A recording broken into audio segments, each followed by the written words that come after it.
हम projectile motion का दूसरा लेक्चर अपलोड कर रहे हैं। यहाँ पर हम डिस्कस कर रहे हैं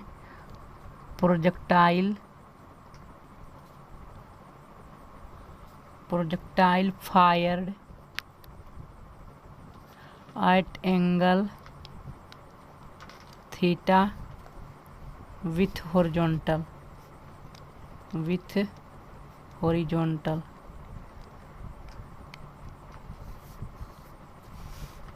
एंगल थीटा विथ हॉरिजॉन्टल मतलब हॉरिजॉन्टल से थीटा एंगल बनाता है फायर की। जो जैसे कि मान लेते हैं ये हॉरिजॉन्टल है और ये पॉइंट ऑफ प्रोजेक्शन है। पॉइंट ऑफ प्रोजेक्शन उसे कहते हैं जहाँ से कोई पार्टिकल को प्रोजेक्ट करते हैं।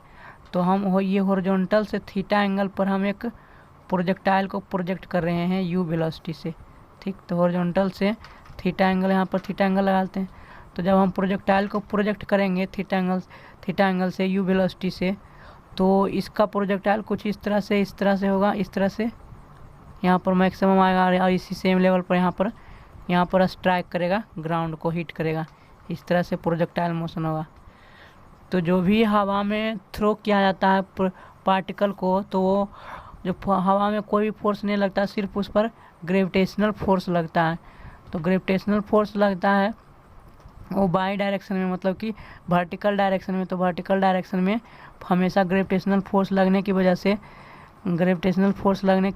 से पार्टिकल जो इस तरह से जाएगा, जहाँ जाएगा वो बाई डायरेक्शन में एक्सेलरेशन और वेलोसिटी चेंज रहेगा। लेकिन जो हॉरिजॉन्टल कंपोनेंट होगा इस वेलोसिटी का, इसका दो कंपोनेंट करेंगे, एक हॉरिजॉन्टल के साथ और एक वर्टिकल्स के साथ, तो उसका चेंज नहीं होगा। Horizontal component of velocity change नहीं होगा, वर्टिकल का चेंज हो जाएगा। तो हम यहाँ पर डिस्कस करते हैं, कुछ टर्म निकालते हैं, फार्मूला निकालते हैं। इससे हमेशा कोशिश कराना चाहिए कि कोऑर्डिनेट एक्सिस, एक्स एक्सिस और वाई एक्सिस को दोनों को अलग अलग सोल्व करना चाहिए, नहीं तो कोई भी क्वेश्चन कॉम्प्लिकेटेड हो जाता है। तो हम इसको क्या करते हैं, दो कंपोनेंट में तोड़ देते हैं। एक इस यू वेलोसिटी का एक हॉरिजॉन्टल कंपोनेंट क्या हो जाएगा, यू एक्स हो जाएगा। तो यू एक्स क्या हो जाएगा, मैंने वेक्टर में बताया था। तो कंपोनेंट तोड़ने के लिए, रिजॉल्व करने के लिए, रिजोल्यूशन ऑफ वेक्टर, कि जिधर एंगल रहते हैं उधर कॉस लेते हैं। जैसे इसका इधर जब हम एक्स कंपोनेंट निकालेंगे, यू वेलोसिटी का एक्स कंपोनेंट निकालेंगे, तो यू कॉस थीटा हो जाएगा। जब इसका हम यू वेलोसिटी है उसका जब हम एक्स कंपोनेंट लेंगे तो यू कॉस थीटा हो जाएगा। तो यहाँ पर ही हॉरिजॉन्टल डायरेक्शन में इसका क्या हो जाएगा वेलोसिटी, यू कॉस थीटा। और वर्टिकल डायरेक्शन में वेलोसिटी क्या आ जाएगा, यू बाई, ये वर्टिकल डायरेक्शन में वेलोसिटी हो जाएगा 90 डिग्री पर यू साइन थीटा हो जाएगा। ठीक, और जहाँ पर मैक्सिमम जब पार्टिकल इस तरह से जा रहा है इस पर फोर्स लगता जा रहा है, ग्रेविटेशनल फोर्स हवा में जो जा रहा है। तो जब ग्रेविटेशनल फोर्स नीचे की ओर लग रहा है, लेकिन पार्टिकल मैंने अपवर्ड डायरेक्शन में प्रोजेक्ट किया है, तो धीरे धीरे उसका क्या होगा, वेलोसिटी घटता जाएगा, क्योंकि नीचे की ओर फोर्स लग रहा है। और एक ऐसा टाइम आएगा कि जब मैक्सिमम पॉइंट पर, तो वहाँ पर वेलोसिटी क्या हो जाएगा, जीरो हो जाएगा। मैक्सिमम पॉइंट पर वेलोसिटी बाई में भी जीरो हो जाएगा और एक्स कंपोनेंट भी जीरो हो जाएगा, मतलब दोनों कंपोनेंट जीरो हो जाएगा। एक्स में भी जीरो हो जाएगा और वाई में भी जीरो हो जाएगा, दोनों कंपोनेंट क्या हो जाएगा, जीरो हो जाएगा। तो यहाँ पर हम क्या करते हैं, सबसे पहले तो निकालते हैं कि ये पॉइंट ऑफ प्रोजेक्शन से जहाँ पर स्ट्राइक किया है वहाँ तक कितना दूरी कवर किया है, वो निकालेंगे। उसे क्या कहते हैं, हॉरिजॉन्टल रेंज कहते हैं। क्योंकि पॉइंट ऑफ प्रोजेक्शन से और जहाँ उसी लेवल में, ग्राउंड के हॉरिजॉन्टल लेवल में, उसी लेवल पर जिस पॉइंट पर स्ट्राइक करता है उतना दूरी को क्या कहते हैं, हॉरिजॉन्टल रेंज। तो यहाँ पर ओ डी क्या हो गया, हॉरिजॉन्टल रेंज हो गया। ओ डी क्या हो गया, हॉरिजॉन्टल रेंज। तो हॉरिजॉन्टल रेंज भी निकालेंगे, लेकिन हम सबसे पहले देखते हैं कि कितना टाइम हवा में रहा। जैसे यहाँ से प्रोजेक्ट किए, कुछ समय ऊपर रहा, फिर वो समय नीचे आता रहा कुछ समय, तो नीचे ऊपर यहाँ से ऊपर जाने में और डीप पॉइंट तक पहुँचने में जितना समय लगा उसे क्या कहते हैं, टाइम ऑफ फ्लाइट कहते हैं। ठीक, टाइम ऑफ फ्लाइट। तो हम टाइम ऑफ फ्लाइट निकालते हैं। टाइम ऑफ फ्लाइट मतलब कितना देर तक हवा में रहा और ग्राउंड तक टकराया। तो हम देख रहे हैं कि यहाँ से ऊपर जाना और फिर उसी लेवल में नीचे आना, मतलब कि घूम फिर करके तो यहीं आ गया, उसी लेवल में आ गया। तो जब ऊपर वहाँ से ऊपर गया फिर उसी नीचे फिर आया, तो कि बाई में डिस्प्लेसमेंट 0 हो गया। वर्टिकल डायरेक्शन में क्या हुआ, डिस्प्लेसमेंट तो कुछ हुआ ही नहीं है, क्योंकि उसी लेवल में आ गया है। मैंने ऊपर फेंका था, फिर वापस में कुछ समय के बाद यहीं पर आ गया, तो बाई में क्या होगा, डिस्प्लेसमेंट 0 हो गया। तो हम पहले बाई में फार्मूला लगाते हैं कि एस वाई इक्वल्स टू क्या हो जाएगा, you by into T plus half G T square, मतलब बाई में वेलोसिटी जी होगा। यहाँ पर मैंने लिख देता हूँ कि एक्सेलरेशन इन बाई डायरेक्शन। ठीक, तो जब यहाँ पर एस वाई क्या होगा, 0 होगा। क्यों, क्योंकि ऊपर मैंने फेंका फिर वहीं पर आ गया था 0। और बाई कंपोनेंट वेलोसिटी का क्या, यू बाई, मतलब बाई कंपोनेंट ऑफ वेलोसिटी क्या, यू साइन थीटा। तो यहाँ पर हम रख देते हैं U sine theta plus half acceleration in by direction. तो बाई डायरेक्शन में क्या होता है, ग्रेविटेशनल कांस्टेंट, ग्रेविटेशनल एक्सेलरेशन होगा, जी हो जाएगा। तो यहाँ पर हम जी रख देते हैं, जी और टी स्क्वायर। यहाँ पर जो जी होगा वो यहाँ पर माइनस में ही होगा। ठीक, क्योंकि एक्सेलरेशन हमेशा क्या होता है, निगेटिव ही होता है। तो यहाँ से हम टाइम ऑफ फ्लाइट निकाल लेंगे। यहाँ पर सॉरी मैंने टी छोड़ दिया था, तो टी यहाँ से निकाल लेंगे। देखते हैं कि यहाँ पर से एक टी कैंसिल हो जाएगा, टी। तो यहाँ से जब हम सोल्व करेंगे, यू साइन थीटा माइनस जी बटे 2 हो जाएगा। एक टी तो कैंसिल हो जाएगा और दूसरा टी इसके साथ रहेगा। तो यहाँ पर से टी क्या है, ये टी को हम कैपिटल टी लिख दिए हैं, ये माइनस जाएगा तो minus you sine theta divided by क्या आएगा, जी बटे 2। तो ये ऊपर चला जाएगा माइनस में, तो क्या होगा 2u साइन थीटा बटे जी। यही हो गया टाइम ऑफ फ्लाइट। इसे फार्मूला याद रखेंगे, टी बराबर 2u साइन थीटा बटे जी, ये फार्मूला हो गया।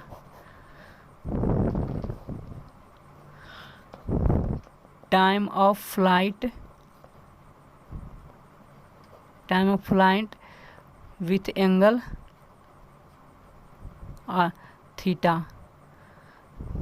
थीटा से प्रोजेक्ट किए, हॉरिजॉन्टल से एंगल थीटा पर प्रोजेक्ट किए। अब हम हॉरिजॉन्टल रेंज निकालते हैं। तो हॉरिजॉन्टल रेंज निकालने के लिए क्या करेंगे, हॉरिजॉन्टल रेंज के लिए मुझे एक्स में वेलोसिटी चाहिए। तो एक्स कंपोनेंट क्या वेलोसिटी का, क्योंकि एक्स में डिस्टेंस निकालना है, तो एक्स में जो वेलोसिटी रहेगा उसी को मल्टीप्लाई करेंगे ना, डिस्टेंस निकालने के लिए वेलोसिटी इनटू टाइम। तो एक्स में वेलोसिटी क्या है, यू कॉस थीटा, और कितना समय के बाद यहाँ पहुँचा, जितना हवा में रहा, यहाँ से ऊपर में गया हवा में रहा, उतना समय तक के बाद यहाँ पर पहुँचा। तो जितना टाइम ऑफ फ्लाइट लगा उतना ही समय के बाद यहाँ पहुँचा ना, जितना टाइम ऑफ फ्लाइट लगा। तो टाइम ऑफ फ्लाइट से मल्टीप्लाई करेंगे, distance equals to velocity into time, तो you cos theta into time of flight हो जाएगा। तो यहाँ से लिख देंगे हॉरिजॉन्टल डिस्टेंस मतलब हॉरिजॉन्टल रेंज। तो हॉरिजॉन्टल रेंज एक्स में क्या आ जाएगा, हॉरिजॉन्टल रेंज एक्स में मतलब आर से लिख सकते हैं, आर से velocity in x direction into time of flight.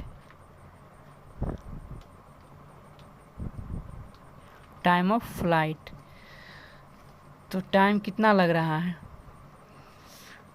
X में वेलोसिटी क्या है, you cos theta into time of flight मैंने यहाँ निकाल चुका हूँ, तो क्या आ जाएगा 2u साइन थीटा बटे जी। तो यहाँ हम मैथमेटिकल फार्मूला जानते हैं, उसे हम सेट कर देते हैं।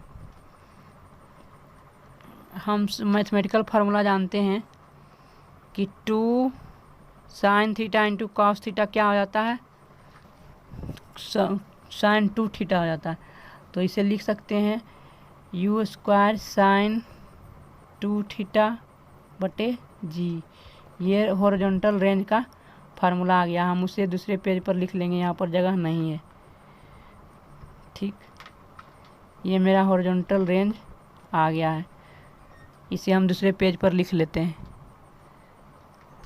हॉरिजॉन्टल रेंज क्या मैंने निकाला था, r equals to U square sine 2 theta बटे जी, मतलब ये इस तरह से था, u cos थीटा इंटू मैंने लिखा था 2u साइन थीटा बटे जी, इस तरह से था। तो यहाँ पर हम ये तो याद रखेंगे, लेकिन इसे हम दूसरा फॉर्मेट से भी याद रख सकते हैं ताकि सुविधा होगा। जैसे u cos थीटा क्या है, x कंपोनेंट है, तो हम लिख सकते हैं वेलोसिटी का x कंपोनेंट, और u साइन थीटा क्या है, वेलोसिटी का y कंपोनेंट बटे g, और ये 2 इधर अलग लिख सकते हैं, है ना। तो x कंपोनेंट, y कंपोनेंट और एक्सेलरेशन ड्यू टू ग्रेविटी, तो ये भी याद रखेंगे। और मेन रूप से फार्मूला ये है u स्क्वायर साइन 2 थीटा बटे जी, ये इम्पोर्टेंट फार्मूला है हॉरिजॉन्टल रेंज का, जिसे बहुत इम्पोर्टेंट याद रखना, बहुत भी आई है। सारा क्वेश्चन इसी से हम न्यूमेरिकल सॉल्व करेंगे।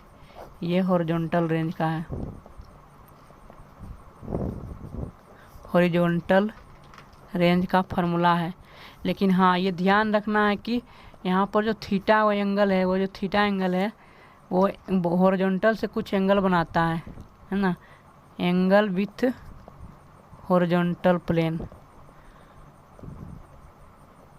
हॉरिजॉन्टल प्लेन ऑफ ग्राउंड से फेंका जा रहा है, ना कि किसी हाइट से, किसी बिल्डिंग के हाइट से।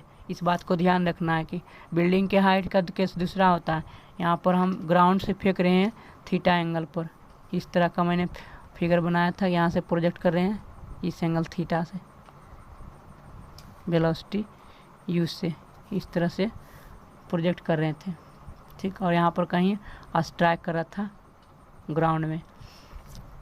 अब हम क्या करते हैं कि मैक्सिमम हाइट निकाल लेते हैं, मैक्सिमम हाइट निकालते हैं कि मतलब जैसे कि पार्टिकल यहाँ से जब फेंके हैं इस तरह से ऊपर की ओर जा रहा है, तो उसका वेलोसिटी धीरे धीरे घटता जाएगा, और एक मैक्सिमम पॉइंट पर आएगा तो वेलोसिटी 0 हो जाएगा। उस केस में ये हाइट मैक्सिमम होगा, क्योंकि उससे ज़्यादा तो कुछ हाइट हो ही नहीं, यही जो एक मैक्सिमम हाइट है। उसके बाद तो सारा हाइट क्या वर्टिकल डायरेक्शन में क्या छोटा ही है ना, तो वही एक मैक्सिमम हाइट है। तो मैक्सिमम हाइट निकाल देंगे। मैक्सिमम हाइट निकालने के लिए क्या करेंगे, फाइनल वेलोसिटी है जो सबसे उच्चतम पॉइंट पर जो वेलोसिटी है वो क्या हो जाएगा, 0 हो जाएगा। तो वर्टिकल डायरेक्शन में काइनेमेटिक्स का इक्वेशन लिख लेते हैं। तो वर्टिकल डायरेक्शन में काइनेमेटिक्स का इक्वेशन क्या है, होता है मैक्सिमम हाइट निकालने के लिए मैक्सिमम हाइट का फार्मूला यहाँ पर निकाल लेंगे, एच, कैपिटल एच से डिनोट करते हैं, ठीक।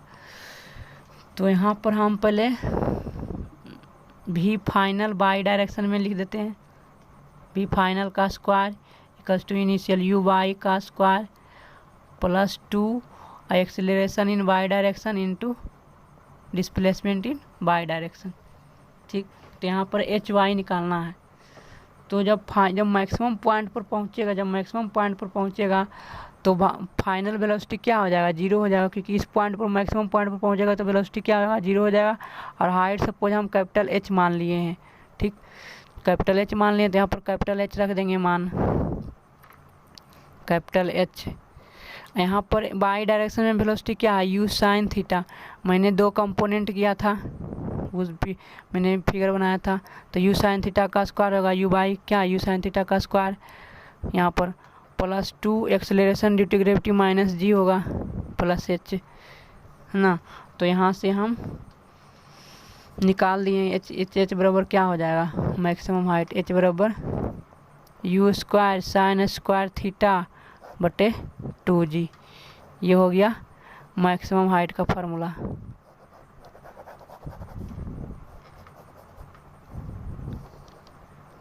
है ना। इस तरह से जब यहाँ से इस तरह से प्रोजेक्ट करते हैं तो कहीं यहाँ पर मैक्सिमम हाइट ये आता है, ये इस पॉइंट पर वेलोसिटी क्या होगा, 0 होगा। और इस तरह से जब हम फेंकते हैं तो थीटा एंगल से, तो इसका 2 कंपोनेंट होगा, एक हॉरिजॉन्टल कंपोनेंट यू एक्स होगा, तो यू इसका जब हम कंपोनेंट लेंगे तो जिधर एंगल होता है उधर कॉस लेते हैं, तो एक्स कंपोनेंट नीचे गिराएंगे तो क्या होगा, यू कॉस थीटा, तो यू कॉस थीटा हो जाएगा। अब वर्टिकल डायरेक्शन में, ये वर्टिकल डायरेक्शन में इस तरह से वर्टिकल डायरेक्शन में क्या होगा, यू बाई, तो यू बाई बराबर क्या हो जाएगा, यू साइन थीटा कंपोनेंट हो जाएगा, ठीक। अब हम इक्वेशन ऑफ ट्रेजेक्ट्री निकालते हैं। मतलब इक्वेशन ऑफ ट्रेजेक्ट्री किसे कहते हैं कि जिस पाथ को फॉलो किया है उस पाथ का इक्वेशन निकालना है। जिस पाथ को फॉलो किया है उस पाथ को निकालना। तो उस पाथ को निकालने के लिए टाइम से इंडिपेंडेंट करना पड़ेगा। मतलब टाइम का फैक्टर रिप्लेस कर देंगे, हटा देंगे, तो ये इक्वेशन निकल जाएगा। एक्स वाई में रिलेशन निकालना है तभी ये निकलेगा पाथ। तो हम उसे निकालते हैं।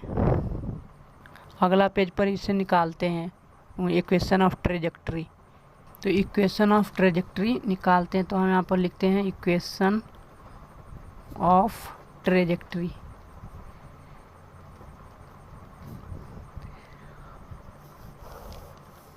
इक्वेशन ऑफ ट्रेजेक्ट्री मतलब यही हमें निकालना है, एक्स और वाई में रिलेशन निकालना, टाइम का फैक्टर हटाना है। तो इक्वेशन ऑफ ट्रेजेक्ट्री निकालने के लिए हमें हॉरिजॉन्टल रेंज का फार्मूला से लिखेंगे, उसमें टाइम का फैक्टर रहेगा और उससे टाइम का फैक्टर एक्स वाई में निकाल करके वाई वाले में पुट कर देंगे।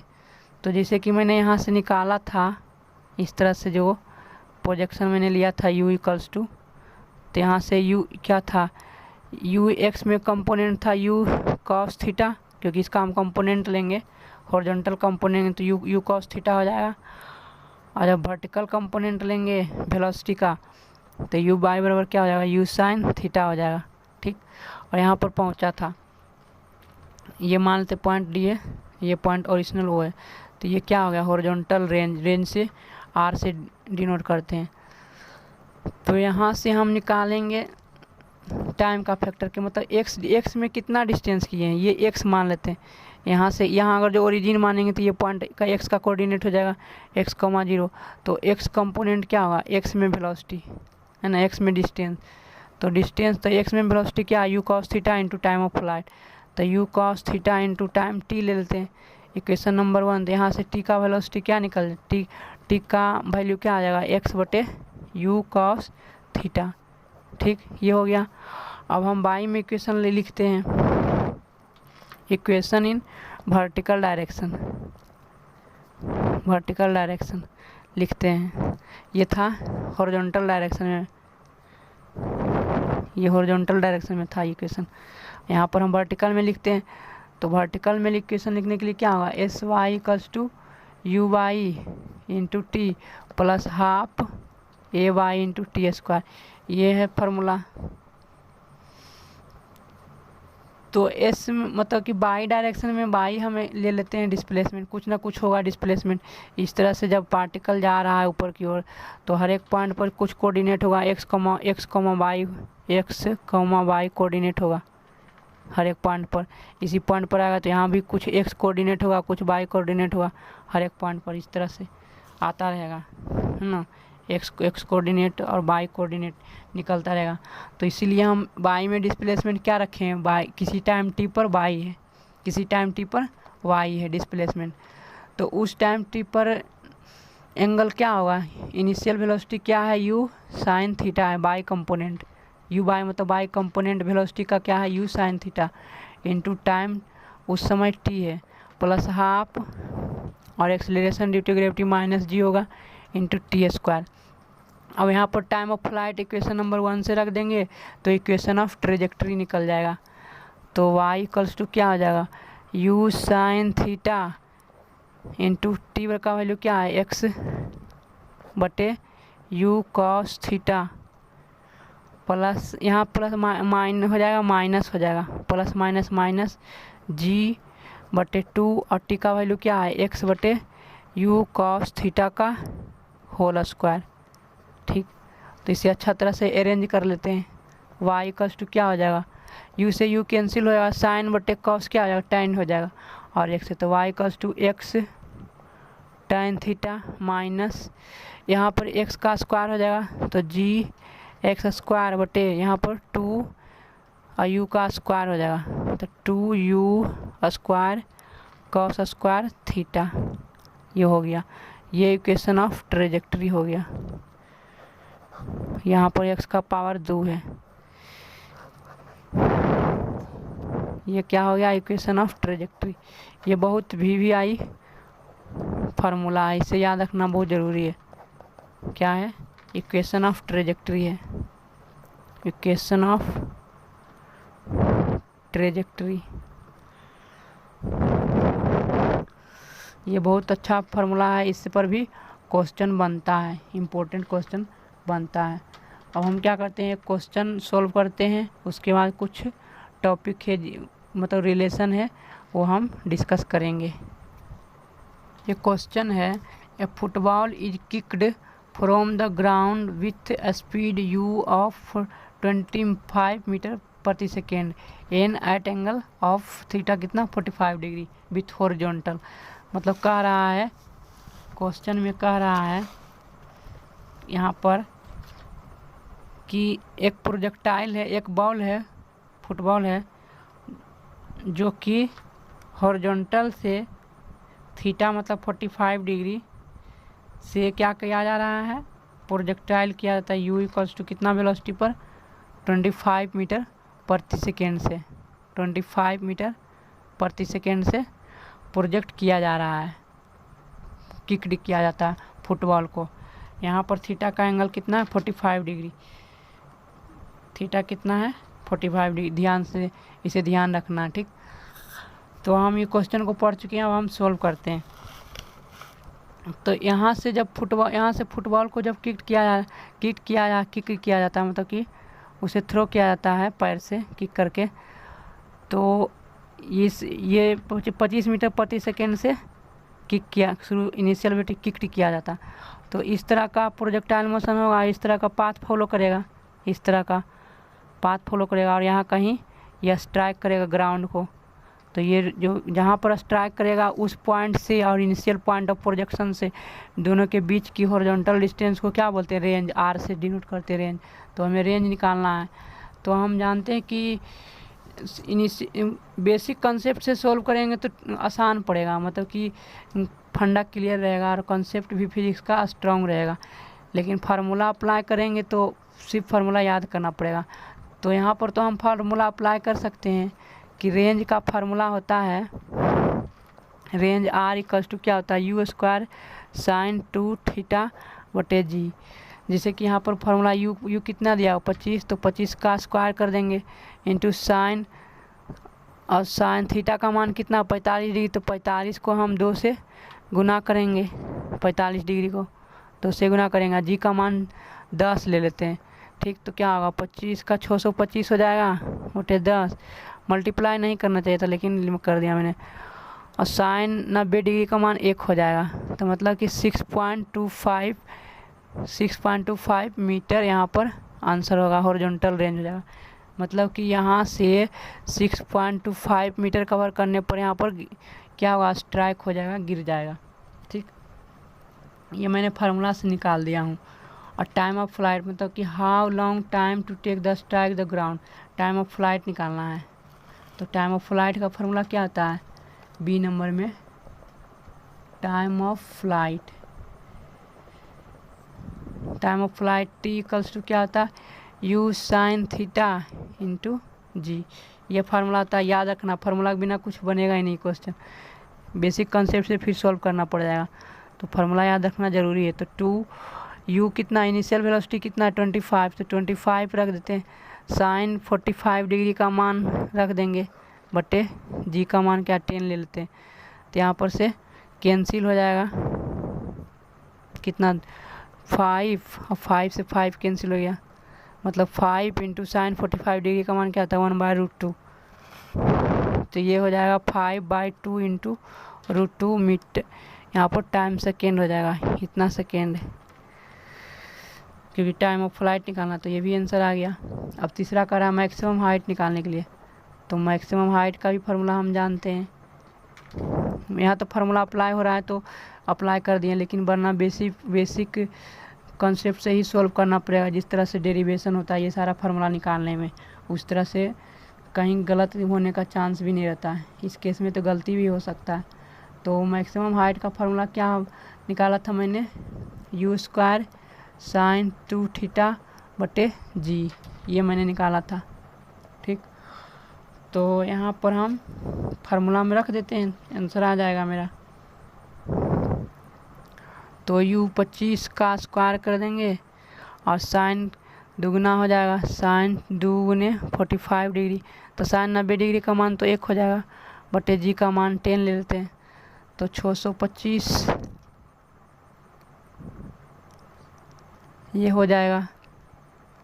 सॉरी, यहाँ पर यू स्क्वायर साइन का मैंने फार्मूला ही गलत लिख दिया है, सॉरी। मैं हम अगले पेज पर सॉल्व करते हैं इसे, मैंने फार्मूला लिख दिया गलत है, सॉरी। मैक्सिमम हाइट का फार्मूला क्या था, मैक्सिमम हाइट का निकालना था, तो उसका फार्मूला मैंने गलत लिख दिया था। एच इक्वल्स टू होता है यू स्क्वायर साइन का स्क्वायर इन थीटा बटे 2g होता है, इसका साइन इसका थीटा बटे 2g, मैंने गलत लिख दिया था। तो यहाँ पर u का वेलोसिटी 25 था, तो 25 इंटू 25 और साइन 45 डिग्री का स्क्वायर हो जाएगा, साइन 45 डिग्री का स्क्वायर बटे 2 इंटू जी का मान 10 ले लेते हैं, ठीक। अब हम इसे सिंप्लीफाई करते हैं, वो एच मैक्सिमम हाइट निकल जाएगा। तो यहाँ से कैंसिल जब हम करेंगे तो डायरेक्ट सॉल्व करते हैं काट करके, ये यहाँ से 5 से कटेगा, 5 2 हो जाएगा, यहाँ पर से 5, तो 25 25 25 125 बटे 4 इंटू यहाँ पर 1/2 का मान, तो 125 बटे 8 मीटर आंसर होगा। ये मेरा आंसर हो गया। अब हम कुछ टॉपिक इससे रिलेटेड सॉल्व करते हैं, डिस्कस करते हैं अच्छे कंसेप्ट समझने के लिए। हम यहाँ पर डिस्कस करते हैं कि एंगल ऑफ प्रोजेक्शन क्या होना चाहिए, एंगल ऑफ प्रोजेक्शन थीटा क्या होना चाहिए फॉर मैक्सिमम रेंज, ताकि हॉरिजॉन्टल डिस्टेंस मैक्सिमम रेंज हो जाए, हॉरिजॉन्टल जो डिस्टेंस है वो मैक्सिमम हो जाए, है ना। जैसे कि ये अधिक से अधिक हॉरिजॉन्टल में कवर कर सके, इस तरह से बहुत दूर जाके गिरे, ना कि इस तरह से ऊपर जाए और यहीं पर गिर जाए, उस तरह से नहीं, बहुत जाके दूर पर गिरे। तो किस एंगल से फेंकेंगे, ये जो एंगल है हॉरिजॉन्टल, किस एंगल से फेंकेंगे। ऑब्वियस सी बात है, जितना कम एंगल पर फेंकेंगे, दिख रहा है कि जितना कम एंगल पर फेंकेंगे उतना दूर जाएगा। तो कुछ हम उसके जो रेंज का फार्मूला मैंने निकाला था, उसी से हम देखते हैं मैनिपुलेट कर करके कि रेंज का फार्मूला मैंने क्या निकालता था, यू स्क्वायर साइन 2 थीटा बटे जी, ये था रेंज का फार्मूला। तो रेंज मैक्सिमम कब होगा, यू तो अगर जो कुछ भी वेलोसिटी देंगे जैसे 5 तो 5 रह जाएगा, और जी क्या है कांस्टेंट है, हमेशा 9.8 होता है, या तो 10 लेते हैं कभी कभी, तो ये भी कांस्टेंट है, ये भी कांस्टेंट है। डिपेंड कर रहा है कि एंगल थीटा को घटा बढ़ा सकते हैं, तो ये वेरिएबल है। तो हम थीटा का वैल्यू क्या रखें, एंगल ऑफ प्रोजेक्शन क्या रखें, ताकि ये सारा फैक्टर क्या हो जाएगा, मैक्सिमम हो जाएगा। ये सारा मैक्सिमम हो जाएगा, मतलब रेंज मैक्सिमम हो जाएगा। मैक्सिमम रेंज तो ही निकालना है हमें, तो हम इस फैक्टर को मैक्सिमाइज करेंगे।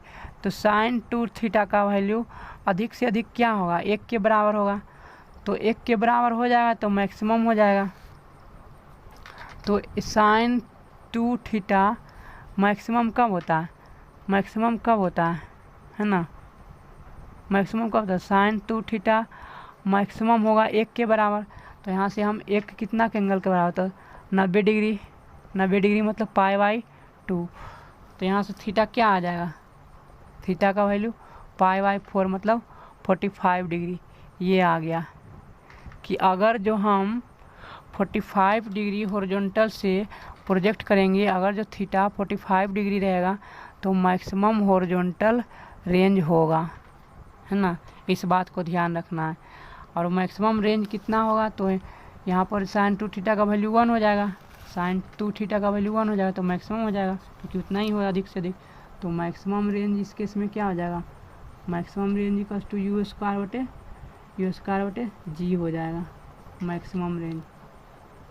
ये भी याद रखना है कि मैक्सिमम रेंज कितना हो सकता है, यू स्क्वायर बटे जी, और किस एंगल पर होगा, तो 45 डिग्री एंगल पर होगा मैक्सिमम रेंज।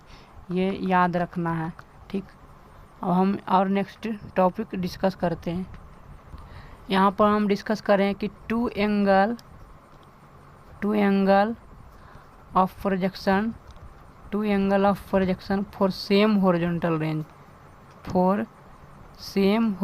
रेंज, मतलब कि ऑब्जर्वेशन से ये पाया गया है कि दो एंगल हम लेंगे, दो अलग अलग एंगल लेंगे, उन दोनों अलग अलग एंगल के लिए सेम रेंज ही होगा।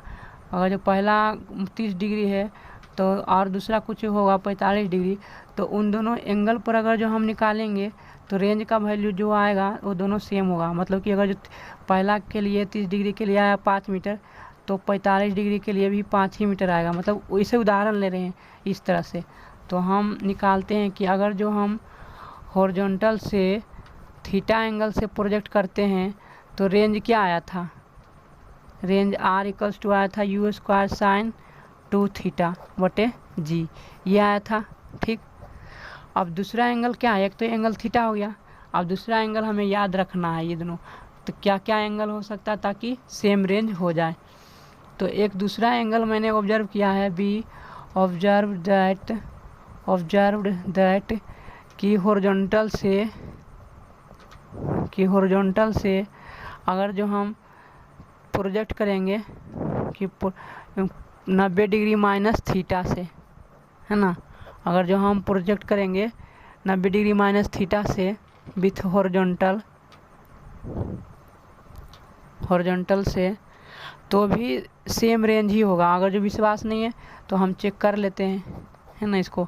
तो रेंज का फार्मूला क्या होता है, आर डैश कर देते हैं। ठीक, रेंज का जो फार्मूला वहाँ पर रख देते हैं, U स्क्वायर साइन 2 और एंगल ओ लेते हैं जो हॉरिजॉन्टल से बनाता है। तो यहाँ पर एंगल हॉरिजॉन्टल से क्या बना रहा है, π/2 माइनस थीटा। तो π/2 माइनस थीटा रख दिए बटे क्या होता है जी। अब हम इसे सिंप्लीफाई करके देखते हैं। अगर जो इतना रेंज के बराबर आ गया तो यही दो एंगल है जिससे क्या होगा, सेम रेंज होगा। एक के दूसरा पहला एंगल ऑफ प्रोजेक्शन क्या है, π/2 माइनस थीटा पर जो आएगा रेंज वही भी आएगा थीटा पर angle of projection same range आएगा। तो देखो यहाँ पर हम जब सोल्व करेंगे तो क्या होगा, U स्क्वायर साइन अंदर मल्टीप्लाई करेंगे तो क्या होगा, π-2 थीटा, और π-2 थीटा क्या हो जाता है, π-2 थीटा साइन 2 थीटा के बराबर ही होता है। तो U स्क्वायर साइन 2 थीटा वो आ गया। तो साइन यू ये जो आया है वो इक्वेशन नंबर 1 में क्या दिया हुआ है, equation number 1 U square sine 2 theta बटे जी बराबर क्या है, R है। तो ये R के बराबर हो गया है, ये सारा कितना बराबर, R के बराबर, मतलब R डैश और R दोनों बराबर हो गया है ना। इक्वेशन नंबर, ये इक्वेशन नंबर 2 हो गया। तो हम देख रहे हैं कि दोनों केस में क्या होता है, सेम रेंज ही आता है। तो याद रखना कि एंगल ऑफ प्रोजेक्शन क्या क्या रखेंगे तो सेम रेंज होगा, फॉर सेम रेंज लाने के लिए एंगल ऑफ प्रोजेक्शन क्या होना चाहिए, एंगल ऑफ प्रोजेक्शन होना चाहिए एक थीटा और दूसरा π/2 माइनस थीटा, किससे, विथ हॉरिजॉन्टल। इस बात को ध्यान रखना कि हॉरिजॉन्टल से, ना कि वर्टिकल से, दोनों के दोनों हॉरिजॉन्टल से ही रहता है। ठीक, हम यहाँ पर डिस्कस कर रहे हैं कि resultant velocity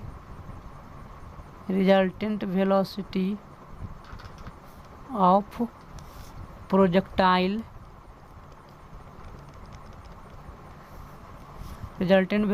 projectile at any instant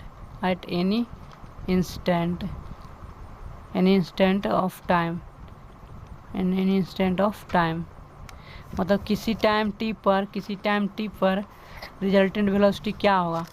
तो किसी टाइम टी, जिसे कि यहाँ से प्रोजेक्ट किए हैं एंगल थीटा पर u वेलोसिटी था, तो इसका कंपोनेंट x में क्या होगा, u cos थीटा, और वर्टिकल में क्या होगा, u बाई बराबर u साइन थीटा। जैसे ये प्रोजेक्टाइल मोशन ऊपर जाता रहेगा वैसे इससे क्या होगा, बाई में वेलोसिटी घटता जाएगा ऊपर जब जाएगा। तो किसी पॉइंट पर हमें वेलोसिटी निकालना है टाइम टी पर, तो x में तो कोई फोर्स नहीं लग रहा है, there is no force in x direction, है ना, x डायरेक्शन में कोई फोर्स नहीं लग रहा है, there is no force in x direction. तो x डायरेक्शन में जब कोई फोर्स नहीं लग रहा है तो वो किसी भी टाइम t पर वेलोसिटी क्या रहेगा, u cos थीटा ही रहेगा हमेशा। लेकिन y में वेलोसिटी चेंज हो रहा है, तो y डायरेक्शन में वेलोसिटी जब चेंज हो रहा है तो v बाई क्या निकलेगा किसी टाइम t पर, v बाई, तो इनिशियल u बाई होगा plus a by acceleration in by into time t, ये हो जाएगा। तो बाई डायरेक्शन में वेलोसिटी क्या है इनिशियली, यू साइन थीटा, तो यहाँ पर रख देते हैं U sine theta minus acceleration due to gravity हमेशा माइनस ही होता है, तो माइनस जी हो गया इंटू टाइम टी, तो यहाँ से वी बाई क्या होगा किसी टाइम टी पर you sine theta minus G T, ये आ गया। एक ठो ये हो गया इक्वेशन नंबर 1 ठो 2, ये बाई में आ गया वेलोसिटी किसी टाइम टी। तो रिजल्टेंट निकाल देते हैं दोनों का, resultant velocity of projectile, resultant velocity of projectile at any time T पर क्या होगा वी नेट या वी रिजल्टेंट बराबर रूट इनिशियल वेलोसिटी का वी एक्स का स्क्वायर प्लस वी वाई का स्क्वायर किसी टाइम टी पर। तो पुट कर देते हैं वैल्यू, तो वी नेट आ जाएगा। तो वी एक इक्वेशन नंबर 1 हो, वी एक्स क्या होगा इक्वेशन नंबर 1, तो यू कॉस थीटा का स्क्वायर प्लस वी वाई का U sine theta minus equation number 2 से रख रहे हैं जी टी का होल स्क्वायर। जब हम इसे सिंप्लीफाई करेंगे तो क्या आएगा U square cos square theta, यहाँ से आ जाएगा प्लस में U square sine square theta plus जी square T square minus 2 U sine theta into G T का रूट हो जाएगा। तो यहाँ से देख रहे हैं कि यू स्क्वायर कॉमन ले लेंगे, cos square theta plus sine square theta equals to 1 हो जाएगा। तो वी नेट क्या होगा v net equals to root u square हो जाएगा प्लस जी square T square minus 2 g t u sine theta होगा, साइन थीटा किसी टाइम टी। इसे याद रखना बहुत ज़रूरी, भी इम्पोर्टेंट फार्मूला है।